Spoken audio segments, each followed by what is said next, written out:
Hey everybody, welcome back to Dual Planet, the YouTube channel where we talk all things media. How is we doing? Hope it's doing well. And today, guys, we'll be doing a review of episode 9. Eight. What? Eight. 8. Episode 8 of Daredevil Born Again. And as always, I'm joined by my fellow co-host Azteral. Hello, everyone. And as I said, today we are reviewing episode 8 of Daredevil Born Again. What an episode it was definitely something, but remember, spoilers ahead. We will be going to spoiler territory, so without further ado, you've been warned, and Will, go ahead. Yeah, we have quite the interesting episode. Obviously, it is the penultimate episode for this season. The show does end next week. So this episode had to do quite a lot. We had the conclusion of the Adam story with Fisk taking Vanessa to where he's keeping Adam. Fisk has like a little speech planned where he talks about like he can't live without Vanessa, and if he can't have her, then he shouldn't be alive. And then Vanessa caps Adam and kills him cold-blooded after the guy was literally begging for like 25 minutes. Kind of crazy, not gonna lie. We had Matt meeting with Mr. Poindexter, good old Bullseye, who delivered probably the hardest line in the show so far, of saying that Matt would protect his worst enemy. That's what is it? That's what a good man does. Defends Yeah, his worst enemy. which Which he does. hard line, hard line. Actually, kind of fire. We got to see Heather be a little bit more cynical of vigilantes after what happened with Muse and obviously Daredevil, who she doesn't know is Matt. But the big kicker of the episode, the main driving force, is Poindexter's escape. He escapes from prison after he's put in Gen Pop, and he makes his way to a party, a black and white ball that Fisk is running. It's sort of a odd, sort of an odd thing because we get a lot at the party. So we have Matt appearing and wanting to confront Fisk. We have the task force being corrupt, and we get to see a guy have his hand put into a chip fryer. Yeah, that Or a was fries fryer, or whatever. that was brutal. Yeah, we have BB Urchin. I think that's her name. Uric. Doing the Uric. Uric. Urchin's a different thing. Doing the whole reporter thing, and then we have the second biggest bombshell, not the first biggest bombshell, but the second biggest bombshell of Vanessa having been the one that hired Poindexter to kill Foggy, which was kind of crazy. And then we got the big thing, which was the callback to what Poindexter had said, which is Matt takes a bullet for Fisk, which surprises literally everyone, including me. But That's not the thing really, with because Matt, I though. sort of called it. He wouldn't kill. He wouldn't want him to get killed. But yeah, that's sort of the main plot points that we had. Obviously, the big setup for next week is Matt is currently on the floor dying. I like So what happened we where will see. it ended up turning red. I Yeah, think what we I had a lot of like, blue. what I really liked was Bullseye. Yeah, Bullseye's thing to like when they're about to escape. like the screen went blue with him in the back, and then when Matt was shot, it went red, which I really liked, and I think that was really good use of lighting. It was showing, obviously, because I think Bullseye does wear blue, um, and Matt, obviously red. So I think it's a cool way to show that. Well, I can't wait to see what happens next episode. Um, but yeah, what were you saying? Yeah, I mean, next week's episode's going to be like absolutely crazy because obviously finale, so it will be very very big. And Obviously, finales excuse me. always make or break.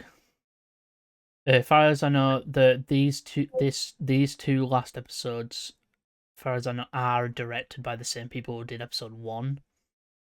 Um, because they changed directors halfway through, but this is directed by the same people who directed episode one.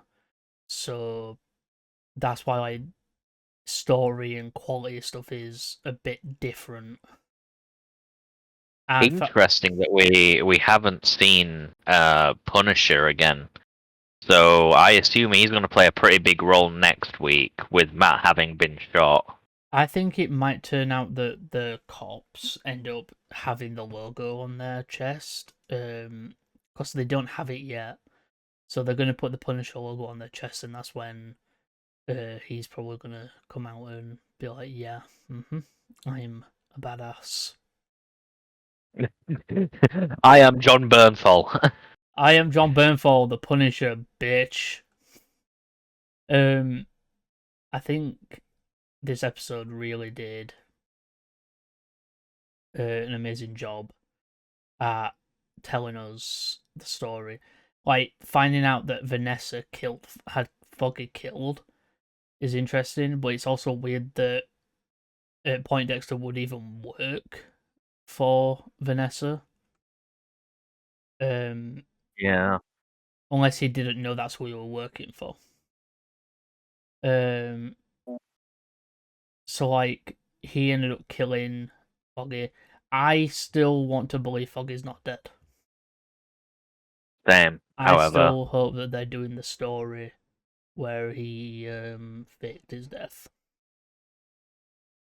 certainly possible. But we don't know yet until we find out. So we Yeah. don't know. I mean, it's certainly unique in the MCU for a cliffhanger to be not necessarily in the finale, but they've done it quite consistently with this show where episodes will end with a tease for the next episode. And like obviously the tease this time around is Matt having been shot and what will happen there. But I think the writing for this show has been really good. Yeah, I agree. Especially this episode. This episode had probably one of my favorite lines, because that's what good men do, defend their worst enemies. That was It's a that good was line. that was a that was a fire line. That was really good. But they've had like other good lines. Like for a show that was like being proclaimed to be like mega edgy and like so far away from what the MCU normally does. I was expecting that they'd take the Deadpool and Wolverine approach and just have swear words everywhere, which no longer becomes edgy and just becomes And comedy. well, it had gore, but But Daredevil Born Again has sort of done like cussing in a very interesting way of it's been very very subtle with like certain characters doing it a lot and then some more reserved characters like when Matt becomes Daredevil again, the simple utterance of fuck it yeah, is just such a good line because it just shows how like fed up he is. Yeah, he was done with Fisk's whole thing Such a instantly. such a good such a good set of writing, and it goes to show that they can write good stuff. Like they are still capable of doing it. So just do it more often. Yeah. Like if you do it more often, you won't have people complain. You won't have media wars going on, and you won't have uh fans screaming at you that you're messing stuff up, and then everyone's happy. I think Charlie Cox is probably one of the best actors the MCU has. Yeah. Um, every time that he plays Daredevil, he's phenomenal. Vincent D'Onofrio, also fantastic. Vincent I love the D'Onofrio meme. is like just phenomenal as Wilson Fisk. I love the memes of people doing Wilson Fisk impressions. Mm. And it's always the make sure you just keep like clenching your hand and then just say Vanessa over and over again. It's so funny. Um, Vanessa, the Vanessa, muse the muse Daredevil. stuff the muse stuff is weird Mm. because Muse was touted as this like mega big bad for the series, and I'm starting to think that the mega big bad of the series is Bullseye. Yeah. I don't even think Fisk is the mega big bad because like Fisk outside of the corrupt task force that he thing hasn't really done anything bad. No, he's been trying to like he's been in the background making sure that obviously with the vigilante task force and stuff, that's what he's mainly been doing. But other than that, he's not done much filling it. Except just being mayor. And I think Poindexter is definitely the main villain.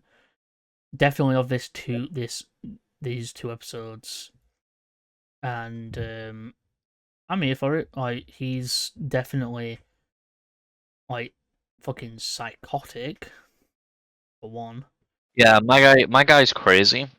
He pulled his own tooth out and then spat it in a guard's eye. Um, And it went uh, straight through his first, face. firstly, that was crazy. Secondly, I want to see it again. And thirdly, ew, I guess. But my guy Poindexter, like even the I don't know the actor who plays Poindexter. I don't know his name, but he's doing pretty good. I'm liking it. Obviously, quite a Wilson lot Bell. of yeah. I don't know. He's been in. Uh, he's actually not been in anything I've seen.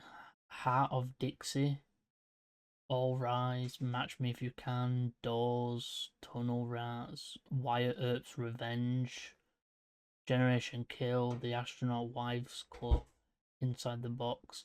He's basically been. He's not been in much, as far as I can tell. He's been in How to Get Away with Murder.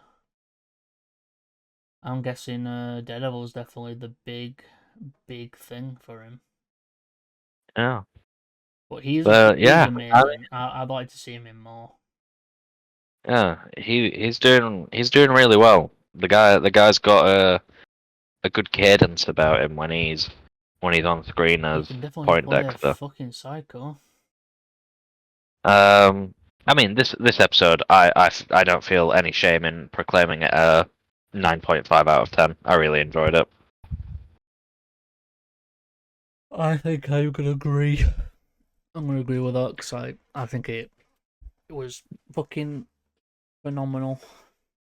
It was great. I really, really, really enjoyed it. I'm very much looking forward to next week and seeing where we wrap up for season one, If you guys and then where remember, we this will go show for was season supposed to two. be 18 episodes, but I think they split it into two seasons. But But yeah, I don't have anything else to say about this week's episode. neither do I. I think we've said everything we've got. I think it was a good episode, and a 9.5 is definitely something we agree on. But yeah, hope you did enjoy today's review of Daredevil Born Again, episode 8. Isles of Joy is the title. I said that right, didn't I? Yeah. Isles of Joy was the title. But hope everybody did enjoy today's episode and review. Let us know in the comments what you think of the show. Did you like this episode? Did you hate it? Are you new to the show and don't know if you needed to watch the original or not? Let us know down below, and we'll see you all in the next video. Bye for now. Yeah, bye for now. We won't see you if you're Matt Murdock now. You forget 1,000 things every day, pal. Make sure this is one of them. It's over, Anakin!